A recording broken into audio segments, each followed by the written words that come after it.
A loaf of bread, a jug of wine, and thou. You've heard this line. It shows up on greeting cards, in romantic comedies, in speeches about enjoying the simple things. It sounds like a toast at a dinner party, a pleasant, uncomplicated celebrations of life's small pleasures. It was written by a man who had spent his careers calculating the precise length of the solar year, solving cubic equations nobody else in the world could solve, and privately doubting whether God existed, whether the afterlife was real, and whether any of the answers the religious establishment around him claimed to have were actually true. He was not a poet, he was a mathematician. The poems were what he did in private, when nobody important was listening. Small, sharp, four-line verses that said the things 11th century Persian scholar could not safely say in public. 800 years after his death, an English poet rewrote them, and the rewrite became one of the most read collections of verse in the English language. The mathematician became, in the West, a romantic poet. He would have found these both amusing and entirely characteristics of the problem. Ghassuddin Abul Fatah Umar ibn Ibrahim al Khayyami, known to history as Omar Khayyam, was born on May 18, 1048 in Nishapur, a major city in the Khorasan region of what is now northeastern Iran. His surname Khayyam means tent maker in Persian, suggesting his father may have been a tent maker by trade, though Omar himself followed a very different path.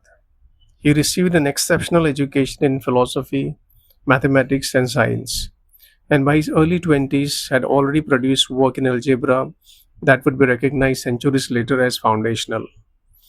The world he was born into was turbulent. The Seljuk Turks had recently conquered most of northeastern Iran, establishing an empire that combined military power with an attempt to enforce orthodox Islamic religious practice. For a scholar of sharp, questioning intelligence, someone who was already, by his own later poetry, privately skeptical of religious certainty, this was not a comfortable environment.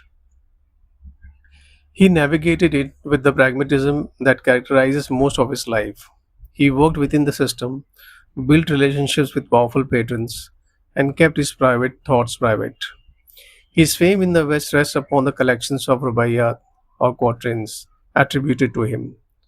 However, he was renowned in his own country and time for his scientific achievements.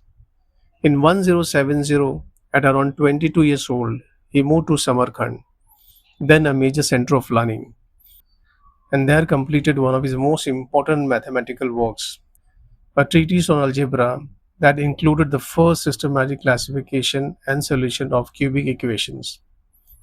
No one in the Islamic mathematical world had done this before with the same rigor.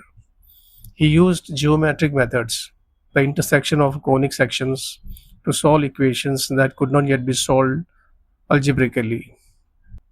And he was clear eyed about the limitations, noting that he hoped future generations would find purely arithmetic solutions. They did, 5 centuries later, in Renaissance Europe. He was 22 years old when he wrote it. In 1073, Omar Khayyam received an invitation that changed the directions of his life.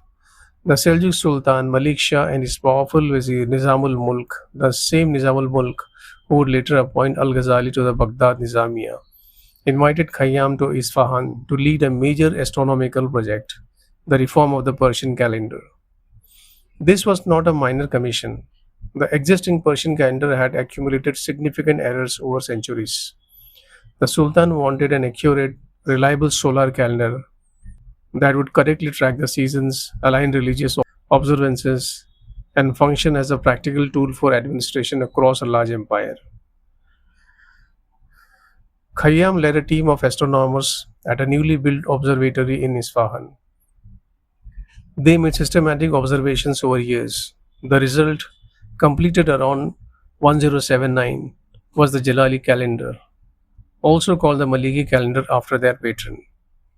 The Jalali calendar calculated the solar year at approximately 365.24219858.156 days. For comparison, The Gregorian calendar, which most of the world uses today and which was introduced in 1582, 5 centuries after Khayyam, gives the solar year as 365.2525 days. The actual solar year is 365.24219 days.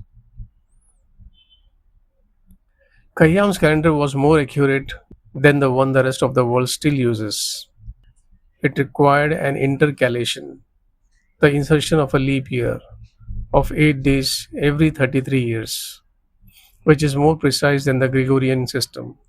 A version of this calendar is still used in Iran today as the official solar calendar.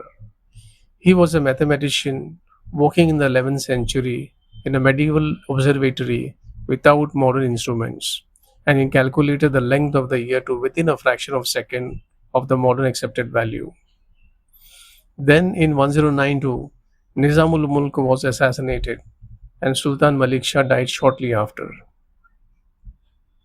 The patronage that had sustained Khayyam's observatory disappeared. Funding stopped. The project ended. He returned to Nishapur.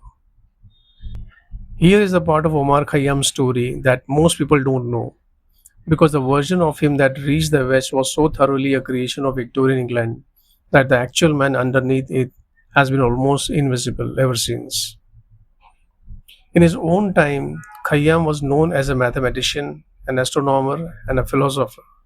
He was called the philosopher of the world by contemporaries. He taught the philosophy of Avicenna for decades in Nishapur. He wrote treatises on mechanics, geography, music, and the nature of existence. He was not known as a poet. The quatrains, the rubaiyat were, as far as historians can determine, private compositions, brief four-line verses that he apparently wrote for himself, not for publication. They circulated informally among those who knew him, accumulated additional verses attributed to him over the centuries, and eventually formed a collection that would later become famous.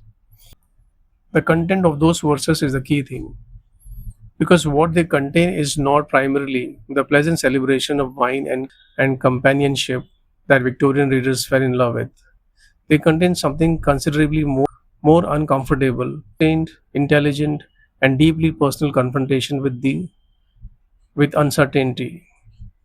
He wrote about the impossibility of knowing what lies after death, about the pointlessness of religious dispute when nobody actually knows the answers, about the nature of fate, whether human beings have free will or are simply vessels through which some predetermined patterns plays out, about the brevity of life and the finality of death, about drinking wine, yes, but in a context that scholars debate.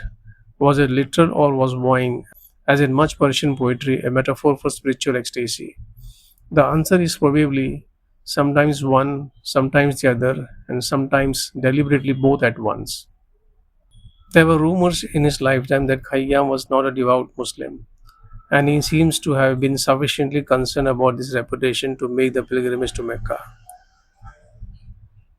Whether the Hajj was genuine spiritual practice or strategic social management is, like many things about Khayyam, impossible to verify. What is consistent across the poetry, reliably attributed to him, is a mind that refused easy comfort. He looked at the universe and could not find in it the confident answers that religious orthodoxy claimed to have. He looked at death and could not find in it the reassuring promise of paradise that the faithful around him seemed to hold. And instead of pretending otherwise, he wrote it down in private in 4 lines in Persian.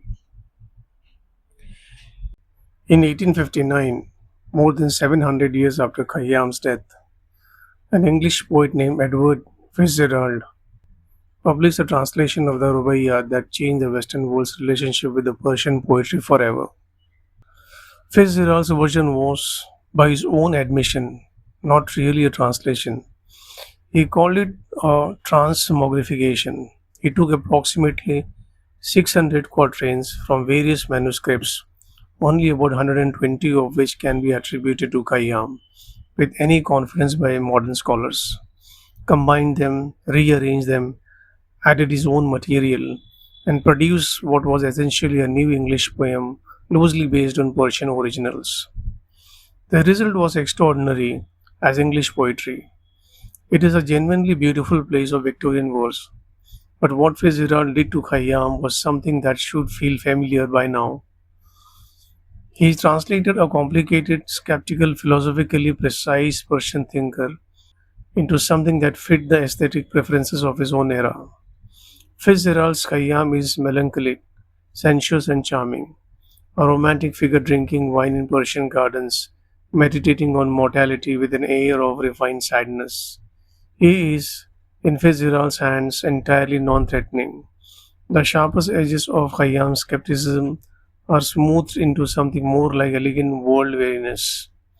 The actual Khayyam, the mathematician who had calculated the solar year with extraordinary precision, the philosopher who had taught Avicenna, the private thinker who sat with genuine uncertainty about God and death and faith, is much harder to fit on a greeting card.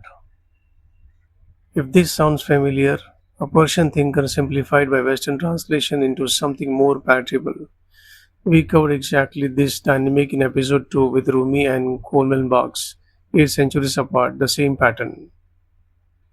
The question at the heart of what Khayyam was actually writing is simpler and harder than the Victorian romantic version suggests.